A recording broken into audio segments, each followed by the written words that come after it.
পাবনার বেড়া উপজেলায় আন্তর্জাতিক শ্রমিক দিবস উপলক্ষে বাংলাদেশ শ্রমিক কল্যাণ ফেডারেশনের উদ্যোগে বর্ণাঢ্য র্যালি ও শ্রমিক সমাবেশ শুরু হয়েছে। শুক্রবার সকাল ৮টায় বেড়া সরকারি ডিগ্রি কলেজ মাঠ থেকে র্যালি বের হয় পৌরসভার বিভিন্ন সড়ক প্রদক্ষিণ করে আলহেরা মোড়ে গিয়ে শেষ হয়। পরে সকাল ৯টায় সেখান থেকে শ্রমিক সমাবেশ অনুষ্ঠিত হয়।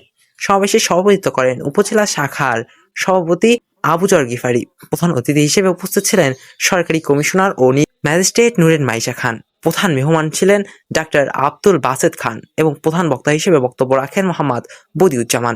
বিশেষ অতিথি হিসেবে উপস্থিত ছিলেন মাওলানা মোহাম্মদ আতাউর রহমান ও ডাক্তার মোহাম্মদ আব্দুল হান্নান সহ অন্যান্য নেতৃবৃন্দ। বক্তারা শ্রমিকদের ন্যায্য অধিকার নিশ্চিত ও বৈষম্য দূরীকরণ এবং শ্রমিক বান্ধব পরিবেশ গড়ে তোলার ওপর গুরুত্বারোপ করেন। অনুষ্ঠানে বিভিন্ন শ্রমিক সংগঠনের নেতাকর্মী ও বিপুল সংখ্যক শ্রমিক অংশগ্রহণ করেন, যা আয়োজনকে প্রাণবন্ত করে তোলে। Abdullah Zakaria, desk news, checkpost.